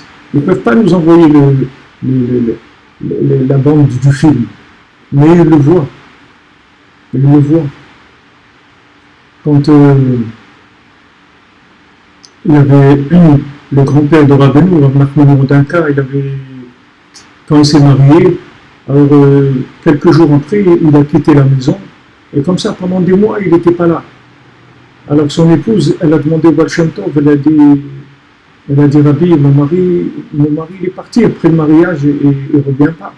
Je ne sais pas quoi faire. Alors, le Baal Shem Tov, il a dit, ton mari il est en Eretz Israël maintenant, et comme je dois aller en Eretz Israël, je vais le rencontrer là-bas, je vais lui parler. Et comme le Baal Shem Tov, en fait, il n'est pas arrivé en Eretz Israël, puisqu'à Istanbul, il a dû rebrousser chemin, et Mina Shamaim, Rav Nachman Rodinka, le grand-père de Rabbeinu, il est venu à Istanbul. Alors quand le Baal Shem Tov l'a rencontré, il a dit Rav Nachman, ou tu rentres à la maison, ou tu divorces, mais on ne laisse pas une femme comme ça. Alors Rav Nachman Rodinka, il a dit, regardez, moi, je sais que quand elle va avoir un enfant, elle va mourir. Alors je ne voulais pas qu'elle meure tout de suite. Je voulais qu'elle vive, je pensais rentrer dans 10 ans à la maison. Retourner dans 10 ans. La laisser vivre, elle est jeune. Tout, pas... Alors, le Baal Shem Tov, il est rentré, il a dit à son épouse, voilà. Elle a dit non, un mari comme ça, un tzaddik comme ça, je suis d'accord. Qui vienne, je suis d'accord d'avoir un enfant et de mourir. Alors il est rentré. Et ils ont eu un petit garçon. Et ce petit garçon, c'est lui le papa de Rabbi Nachman. C'est-à-dire que eux, ils voyaient des choses. Maintenant, quelqu'un qui est de l'extérieur, il voit, il dit, mais tu te rends compte, celui-là, il ne rentre pas chez lui, il trie, il ne fait pas ça. Qu'est-ce que tu sais? Tu sais rien du tout. Qu'est-ce que tu sais? Tu sais rien du tout. Pourquoi il n'est pas rentré chez lui? Tu sais pourquoi tu ne sais pas. Toi, tu crois que tu sais, mais tu ne sais rien du tout.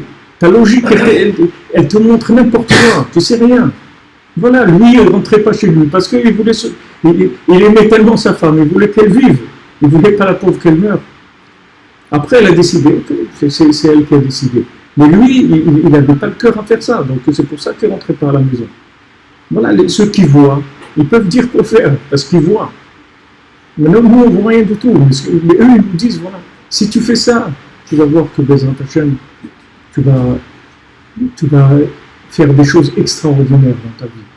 De chez toi, dans ta cuisine, dans ta chambre, là où tu es, sans feu d'artifice, rien du tout, en toute simplicité, surtout d'être sincère, en toute simplicité, de parler à Hachem, allumer une petite bougie pour les tzadikim, donner une pièce à la tzedaka, voilà, cette pièce de tzedaka, je la donne pour le bien de l'humanité, pour repousser la rigueur dans l'humanité. Une petite pièce à la tzedaka. Tu ne peux pas donner, tu donnes 20 centimes d'euros, ce que tu peux donner. Mais ça, ce sont des choses extraordinaires. Et après 120 ans, les gens ils vont pleurer. Surtout les gens qui ont la vérité. Les gens qui n'ont pas la vérité, les pauvres, ils n'ont pas vu. Mais les gens qui avaient un peu de vérité, chacun, il n'a qu'un peu, parce qu'on ne peut pas prétendre connaître la vérité, connaît un petit peu, chacun un petit peu de la vérité. C'est ces gens-là qui vont pleurer le plus. Ce n'est pas les gens qui ont fauté, qui ont fait des bêtises, parce que ceux-là, ils ne savaient rien. Rabbi Nachman, il dit, j'ai pitié de deux sortes de gens. Des gens qui ne connaissent pas, et des gens qui me connaissent et qui ne font pas ce que je leur ai dit de faire. Et Rabbi Nachman qui explique, il dit, les deuxièmes, c'est pire que le premier. Celui qui ne connaît pas Rabbi Nachman, il dit, j'ai pas connu, je ne savais pas ce que je fasse. Mais celui qui sait et qui ne fait pas, alors le pauvre pour lui. Ne croyez pas que l'ouverture de la conscience, elle n'est pas gratuite. L'ouverture de la connaissance n'est pas gratuite. Elle est payante. Elle coûte très très cher. Ça coûte très cher. On ne peut plus faire ce qu'on veut. On ne peut plus faire ce qu'on a envie. On ne peut plus ne pas faire ce qu'on n'a pas envie. Parce qu'on est responsable, c'est tout. Tu es responsable, c'est tout. Tu as des enfants, tu es responsable. Ah oui, mais j'ai ma vie et tout, tu voulais faire ta vie, pourquoi tu as eu des enfants? Mais pas des enfants, fais ta vie, c'est tout. Tu as des enfants, tu es responsable, c'est tout. Tu vas les faire manger avant toi, tu vas les habiller avant toi, tu vas faire tout. Ils vont passer avant toi dans ta vie, c'est tout. Tu es responsable. Maintenant, tes enfants que tu as, ce n'est pas ceux que tu as à la maison. Tu en as des milliers des enfants. Des milliers d'enfants qui dépendent de toi dans le monde. Ils attendent ta prière, ils attendent que tu déclenches la miséricorde. Parce qu'ils ont beaucoup d'accusations sur eux. Et la principale des accusations, qui est la pire sur terre, c'est que la personne elle est aveugle, elle ne voit pas la vérité. Ça c'est le pire de tout. Parce que quelqu'un qui connaît un peu la vérité, il fait des bêtises, ça va, il fait des bêtises, mais il a aussi des choses avec quoi il se rattrape. Mais quelqu'un qui est aveuglé, qui ne sait pas, qui croit que le monde c'est ça, ou c'est ça, ou c'est ça, comme je vous ai rapporté des dizaines de fois l'exemple de Steve Jobs, il vous nous dit, voilà, je vous dis, j'ai l'argent, j'ai eu tout, mais c'est pas ça la vie. Voilà, j'ai réussi ce que quelqu'un il cherche à réussir dans ce monde et tout, mais mon lit d'hôpital, je suis arrivé à le vendre à personne, je n'ai pas trouvé quelqu'un pour m'acheter ma maladie, je ne peux pas la vendre. Et je vais partir, et c'est dommage. Je ne me suis pas occupé de ma famille, je ne me suis pas occupé de mes enfants, je n'ai pas fait ce que je pouvais faire. Donc, et même qui fait ça, et qu'il écrit un livre et tout, les gens ils continuent, c'est pas. Mais pourquoi ils continuent? Parce qu'ils sont méchants, parce qu'ils sont. Non, parce que celui qui est devant lui, il lui a pas ouvert la porte. Et pourquoi il lui a pas ouvert la porte? Parce que celui qui est devant lui, lui aussi il lui a pas ouvert la porte. Et quelque part, c'est moi qui n'ai pas ouvert la porte à celui qui est derrière moi. Alors l'autre qui est derrière, encore pire, et l'autre. Alors vous dites quelle est la responsabilité de l'individu? Les responsables, c'est que ceux qui sont devant, c'est tout. Pourquoi l'homme Israël, il passe tout ce qui passe? Pourquoi l'homme Israël, il a passé tout ce qu'il a passé? Parce qu'on est les responsables de l'humanité. C'est nous qui sommes responsables de l'humanité. Pourquoi les tzadikim, ils ont des souffrances? Parce qu'ils sont responsables du monde. Moshe Rabbeinu est responsable du monde. On ne peut pas dire, Moshe Rabbeinu, il ne peut pas venir dire à Hachem, ouais, mais ils n'écoutent pas au truc. Il n'y a pas ça. Débrouille-toi pour qu'ils t'écoutent. C'est ton problème. C'est ton problème. C'est pas le leur. C'est ton problème. Vous savez, comme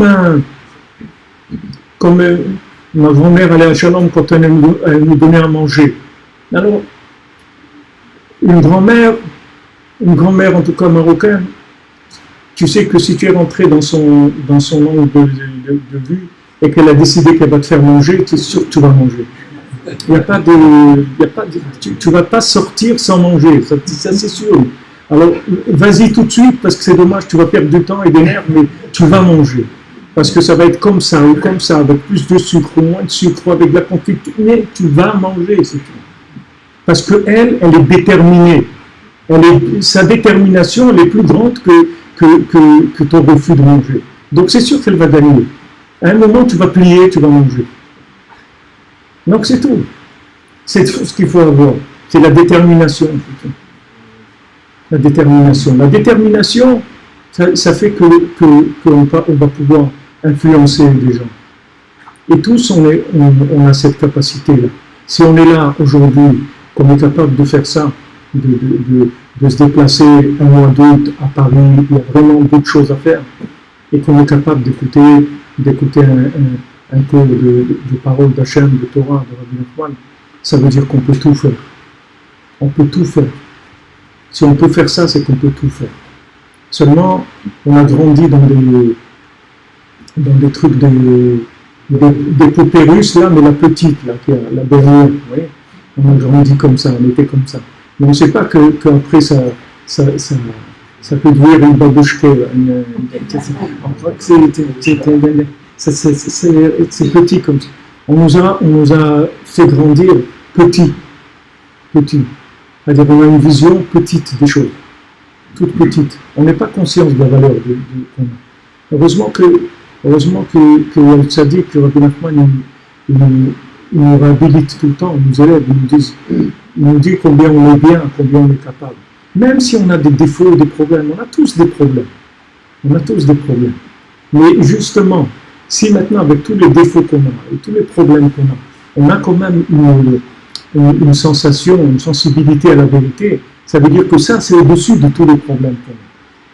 Parce que si les problèmes qu'on avait, c'était des problèmes qui nous rendaient incapables, c'est-à-dire que si on était, comment on dit ça, quelque chose qui met hors concours, la personne, alors Hachem nous aurait laissé là où on est. Du moment où Hachem nous a ouvert la porte un petit peu, ça veut dire que le bien qui est en nous est plus grand que tous ces problèmes-là. Que Hachem, il est très conscient des problèmes qu'on a, il le sait très bien. Mais s'il nous a ouvert la porte, ça veut dire qu'on est capable de faire beaucoup de choses.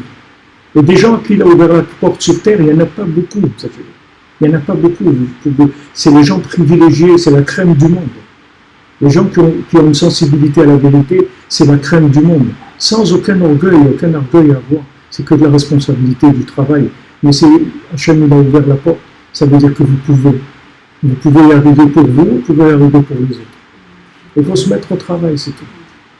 C'est les kavanotes, maintenant on va vers autre chose de chez nous. Ali le Dodi, le Dodi, c'est tout. Moi je suis Hachem. Ah mais moi je peux pas tout faire. Qu'est-ce que tu veux? Ok, tu peux pas tout faire. Ali le Dodi, toi, qu'est-ce que tu peux faire pour Hachem?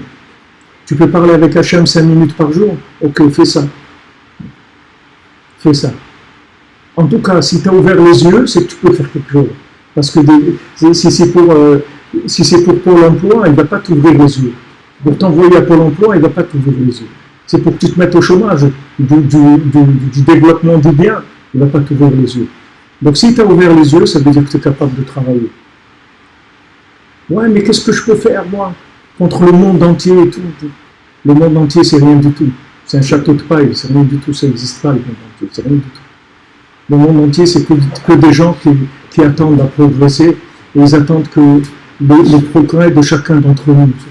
Et ceux qui sont devant sont responsables.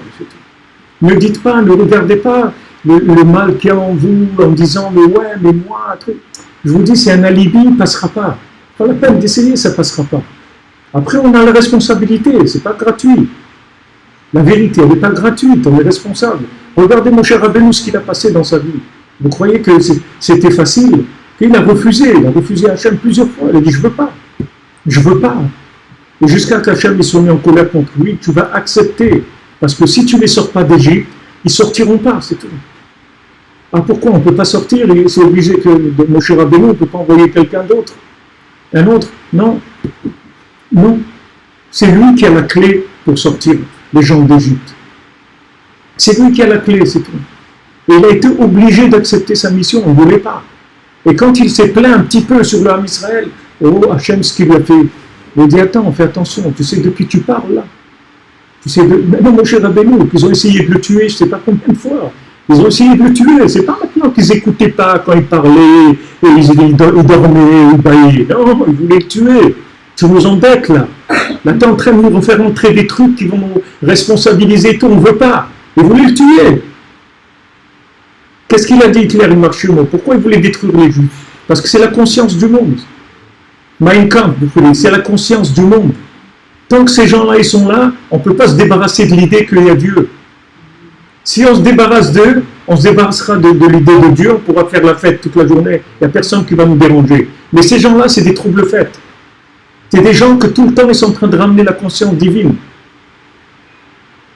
Mais ce n'est pas que c'est quelque chose qui est impossible, puisque s'il n'y a plus la conscience divine, le monde entier n'existe plus. Il croit que Hachem il va continuer à servir au bistrot toute la journée, et les gens ils vont être... Même au bistrot, tu répètes, tu es venu au bistrot, pourquoi? Au bout d'une demi-heure, on dit, monsieur, il faut consommer là. Il y a du monde qui veut rentrer. Alors vous prenez un café ou quelque chose, sinon vous rentrez à la maison. Vous n'allez pas rester toute la journée ici à nous prendre la chaise. Le monde, les gens ils croient qu'ils vont se débarrasser de la conscience et ça va être sympa après. Alors c'est une lutte, on est en train de lutter contre des gens qui veulent étouffer la conscience. Et il y a une poignée de gens qui doivent raviver la conscience. Et celui qui rentre là-dedans, il va être aidé, béhémeth. Il va être aidé. Celui qui veut prendre la responsabilité de la vérité qu'il a en lui, à son niveau. Je vous dis encore, il n'y a pas besoin d'être de quelqu'un qui va bouger des milliards de gens. À son niveau, ce qu'il peut faire de petit, un tikkun klali, une tzedaka, un peu d'itbodedut, aller à Ouman, s'il peut aller à Ouman. Bon, Hachem, aujourd'hui, il y a 35 hôtels à Ouman. Il y a toutes sortes d'hôtels avec du luxe, avec moins de luxe, aller à Ouman, faire un tikkun klali, quand vous êtes à Ouman, faire un tikkun klali pour l'humanité aussi, c'est quelque chose de très très grand, quelque chose de très grand, qui amène beaucoup de délivrance dans le monde. Et quand vous positionnez comme ça, vous allez recevoir tout l'assistanat du monde. C'est la clé de la réussite dans ce monde. Si vous voulez réussir, devenez un agent d'Hachem. Et vous aurez tout l'assistanat. Il n'y a personne qui sera autant assisté que vous dans la vie. Parce que des gens comme ça, on les cherche à la loupe. On les cherche à la loupe sur terre. Et dès qu'il y en a un, on lui donne tout ce qu'il a besoin. Tu as besoin de quoi? Tout ce que tu as besoin, on va te le donner. Tout. Si on voit que maintenant ton but, c'est d'essayer d'aider le monde, on va te donner tout ce qu'il faut. Tout ce qu'il faut. Mais si les gens ils veulent se remplir les poches et vivre bien eux, qu'est-ce qu'on a gagné de ça? On n'a rien de ça. Il n'y a pas de suite. Ok, il a vécu, il a fait, il n'y a pas de suite là-dedans. Il n'y a pas de suite, ça va nulle part. Mais quelqu'un qui consacre un peu de temps, on ne vous demande pas de donner 24 heures par jour. On demandait un petit peu, 1 heure par jour, beaucoup 1 heure, une demi-heure, beaucoup un quart d'heure. Mais ce quart d'heure-là, tu l'as consacré à demander à Hachem de sauver le monde. Et ça te donne un assistanat. Tu vas être assisté, tu vas recevoir tous les outils dont tu as besoin. Tu verras que tout viendra vers toi. Parce que ça y est, tu deviens quelqu'un de privilégié. Quelqu'un, comme on dit, assermenté. Privilégié, parce que ça, c'est des gens intouchables. Pourquoi? Parce que c'est des gens qui sauvent le monde. Ils sont intouchables, ces gens. Personne ne peut leur faire du mal. Personne ne peut leur faire du mal, parce qu'ils sont intouchables. Ils ont été choisis, et du moment où on nous a ouvert les yeux, on nous a donné conscience de cette vérité-là, Baruch Hashem, il faut remercier Hashem sur ça, que merci à Dieu qui nous a créés pour son honneur, et nous a séparés des gens, des gens qui se sont trompés. Baruch Hashem, n'importe quand qu'on a commencé, c'est bien. Une fois, il y avait un monsieur de Bordeaux qui est venu à Rosh Hashanah à Ouman. Je ne sais pas comment il est arrivé à Ouman, de mettre. Je ne sais pas comment il est arrivé. Un monsieur qui devait avoir la cinquantaine. Et il était là. Et Mamash, il est rentré dans un délire comme ça. Il allait dans toutes les chambres où il y avait des Français et tout. Il disait, on m'a volé ma vie. On m'a volé ma vie. Je ne savais pas que ça existait. On m'a caché ça. Je ne savais pas que ça existait. On m'a volé ma vie. Regardez, j'ai 50 ans, je n'ai jamais su que ça existait. Si j'avais su que ça existait quand j'étais plus jeune, qu'est-ce que j'aurais fait de mal? Mamash, ça l'a sorti complètement de cette... Il délirait complètement. C'était un monsieur normal, il n'était pas fou. Mais ça l'a fait délirer. Il a déliré qu'il est passé à côté. Toute sa vie, il est passé à côté. Il a dit, bon, Hachem, maintenant vous savez, c'est bien. Commencez maintenant, c'est tout. Il n'y a pas de problème. Il n'y a pas d'âge pour les bras. On peut commencer maintenant. Il n'y a aucun problème. Le jour où on a la conscience des choses, on commence. Il n'y a pas un plus grand bonheur que ça. Regardez quelqu'un, à 120 ans, il va quitter ce monde. Et quand on va lui montrer ce qu'il a fait, il a fait avec son... Comme il est. Je vous dis, vous ne pouvez pas dire « Ouais, mais moi je suis nul, je fais des bêtises encore, je fais des grosses bêtises et tout. » Ça, je vous le répète, ça ne sera pas un alibi.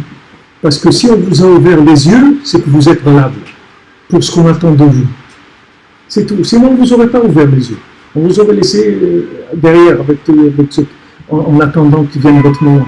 Mais du moment où on vous a ouvert les yeux, le cœur, que vous avez pris conscience d'une vérité, allez-y. Il faut y aller, il faut construire, il faut diffuser. Il faut diffuser la vérité. Et bien, tout ce qu'on essaye, c'est d'avoir des moyens de diffusion. Pourquoi c'est tellement difficile? Vous voyez, on essaye d'avoir des moyens de diffusion.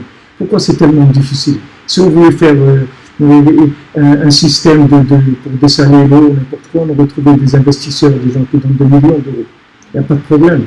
Vous voulez diffuser la vérité, regardez, pratiquement tous les cours, il y a des problèmes d'Internet, et le son, et les traits, et l'État. Pourquoi? Parce que c'est sûr que les tribunaux d'en haut, ils ne sont pas intéressés par ça. Ils ne sont pas intéressés que tu libères des gens. Ça leur fait moins de gens accusés, ils ne peuvent plus les accuser après. Ça leur fait moins de trucs, ils vident les prisons, c'est fini, il y a plus tout le système pénitentiaire ne marche plus après. Donc ils mettent tous les trucs, si on pouvait diffuser, mettre dans le métro, dans les avions, mettre dans les brochures des avions, les trucs, si on pouvait faire ça, mais des milliers de gens tout seul, des milliers de gens. Parce que, si vous voulez, la mélodie, c'est pas quelque chose de logique. La mélodie de la vérité de Rabbi Nachman, c'est quelque chose qui touche tout le monde sur Terre. Tout le monde, tout le monde. Il n'y a personne qui entend ça et que ça ne le retourne pas. Ça l'appelle, ça fait quelque chose. Même si c'est quelques secondes, mais ça fait quelque chose. Parce que c'est une mélodie qui vient d'endroits très très élevés. Il y avait un monsieur qui était venu avec nous à Toulouse, il y a quelques années, peut-être une quinzaine d'années, un grand philosophe, un monsieur vraiment calé, très très calé, connaissait énormément de choses. Et il est toujours en recherche, toujours en recherche. Et il m'a dit, il est venu à Oman, Shabbat Hanouka, un monsieur qui n'était pas juif, il m'a dit, je cherche, il avait peut-être 45 ans, il m'a dit, j'ai cherché toute ma vie, je fais que chercher, Il m'a dit, dès que j'ai entendu un cours de Rabbi Nachman, il m'a dit, la première phrase, j'ai dit, c'est ça que je cherche, c'est ça que je cherchais toute ma vie. Pourtant, qu'est-ce qu'il a entendu? C'est une mélodie, c'est la mélodie du berger, c'est la mélodie du berger, c'est la mélodie qui rappelle toutes les âmes.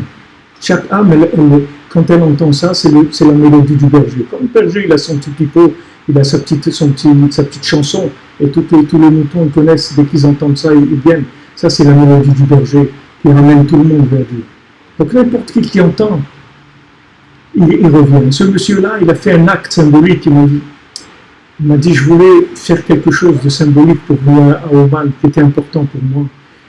Il m'a dit, vous savez comment j'ai payé mon billet pour venir à Oman? J'ai vendu tous les livres de philo que j'avais chez moi. J'étais dans un train d'optimiste. J'ai vendu tous ces livres. J'ai pris l'argent en espèces, là, et j'étais à l'agence, j'ai payé avec ça le billet pour venir à Oman. Les Hashem, que je nous ouvre les yeux, le cœur, et qu'on puisse chacune, là où il est, qui ne se prenne pas pour quelqu'un de petit, parce que du moment où il a été choisi, ça veut dire qu'il est grand. Qu'il ne soit pas petit à ses yeux, qu'il soit grand à ses yeux, en sachant qu'il est beaucoup plus grand, même que ce qu'il peut voir. Et commencer à un petit peu aider les gens qui sont dans la souffrance et une grande douleur dans le monde. On est là pour adoucir la douleur, les Hashem. Alors ensemble, les Hashem, toujours liés dans le shalom, dans la lumière, les Hashem, pour faire avancer l'enseignement de Rabbi Nachman, qui, je vous dis, c'est une mélodie qui va convaincre l'humanité entière. Rabbi Nachman, il a dit, tous les êtres humains, tous les animaux, toutes les plantes, toutes les pierres, tout ça, ça va se réinclure dans Hachem. Tout ce qui a été créé se réinclura dans Hachem grâce à cette mélodie.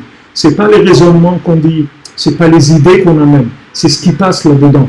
Il y a une mélodie qui passe, qui est au-dessus de toute logique. Ce n'est pas les mots, ce n'est pas les raisonnements qu'on fait. C'est ce qui passe à l'intérieur, c'est quelque chose qui est au-dessus de tout ça. C'est pour ça que dès que quelqu'un il a été touché par cette conscience, même s'il parle avec quelqu'un de choses profanes, il passe la mélodie, même dans le profane. Même dans le profane, ça passe. Même si ce n'est pas des paroles de conscience de Torah ou de paroles d'Hachem. Même si on travaille, ça change tout. Vous verrez, les gens qui ont été à Oman, qui sont connectés avec Rabbi Nachman, ça n'existe pas que dans les milieux où ils ont été, ils n'ont pas branché tous les gens qui étaient autour d'eux. Tous les gens qui étaient autour d'eux se sont branchés.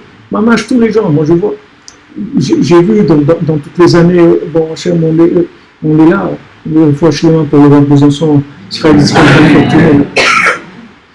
Depuis que lui nous a branchés, on a vu tellement de choses incroyables. Il y avait un monsieur qui s'occupait à Annecy, qui s'occupait d'Air France, et qui était le directeur de l'agence d'Air France à Annecy.